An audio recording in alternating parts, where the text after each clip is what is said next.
I am the child of refugees, and I am the child of organizers. I've spent my entire life, it feels like, protesting and organizing against violence, for freedom and for peace. And so, if anything, this felt like it was in my destiny. Being a student at a university, paying money at this university, paying taxes that are complicit in genocide, hurts my heart and makes me feel very uncomfortable. We'll never be defeated. The people united will never be defeated. The people united will never be defeated. The people united will never be defeated. The people. My name is Isra Hirsi. I'm a junior at Barnard College, and I'm an organizer with CU Apartheid Divest. We decided to hold this peaceful encampment because after months of what felt like screaming into the void about our demands and about our concerns about Colombia's complicity in genocide, we felt like we weren't being heard and that this would be the only way to move forward. We were taking after those elders and ancestors from 1968 about what they've done and how successful they were in taking over space on campus. As of right now, however, the encampment has really engaged in a lot of acts of solidarity, a lot of education, prayers, songs, dance performances, teach-ins, so many things where folks have really come together and taken charge of what the encampment is supposed to look like and what it is. Our three demands are calling for divestment from all companies complicit in genocide and funding this genocide in Palestine. The second one is calling for transparency of all of Colombia's investments. And the third one is amnesty for all students. At this moment of time, many faculty members feel like this stance is a little bit too political.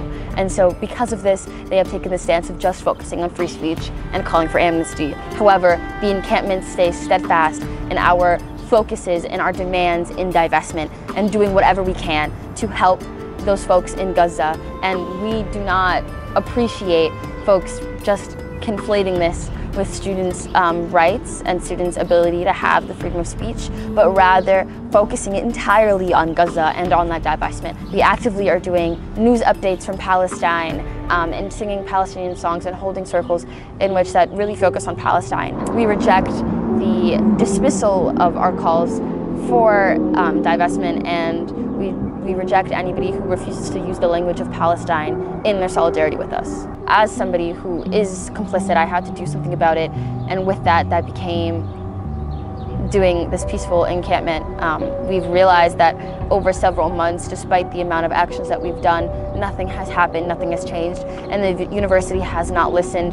And now that we've done this peaceful encampment, they have decided to come to the table and decided to dialogue with us. We have learned that this has done something, and my engagement, as well as other people's engagement, has done something, and I feel like as somebody with a platform, as somebody with a unique set of privileges, I had to use those to my advantage to uplift this and to really make sure that the demands are met. I think also there is the question of what is academia's role? What is the rights of students? What does it look like to attend a private institution, and do I still have rights? These are all questions that have not really been answered, and we're still looking for them. During our arrest, right after we were taken away, hundreds of students also took over the South Lawn and decided to keep the encampment going despite these arrests. Having the president of Columbia University request NYPD on our campus, despite it being the most peaceful action I think I've really seen, is jarring. Seeing students get arrested singing in a circle with riot cops on the scene is extremely jarring.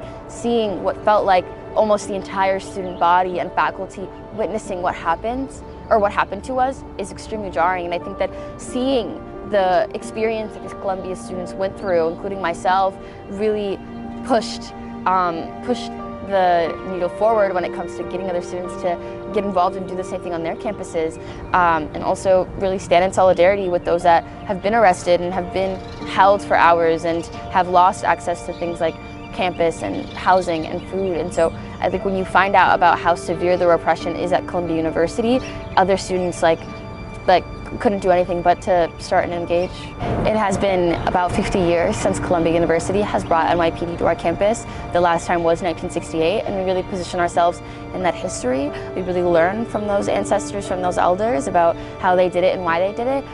When it comes to Columbia in a broader movement, we really see ourselves as just a part of it, as doing what we can as privileged American students that go to Western universities, doing what we can to really uplift the voices of Gazans, of Palestinians that are facing genocide, really just taking this power and this privilege of being in a space like Columbia University or universities like Stanford, like UC Berkeley, and letting them know that we will not back down. I think that this overall has started a very large American student movement that has really showcased that we will not back down and that we are very much so against genocide, very much so against war, and we're really trying to situate ourselves in that, as well as refocusing on Gaza and using what we can to do so.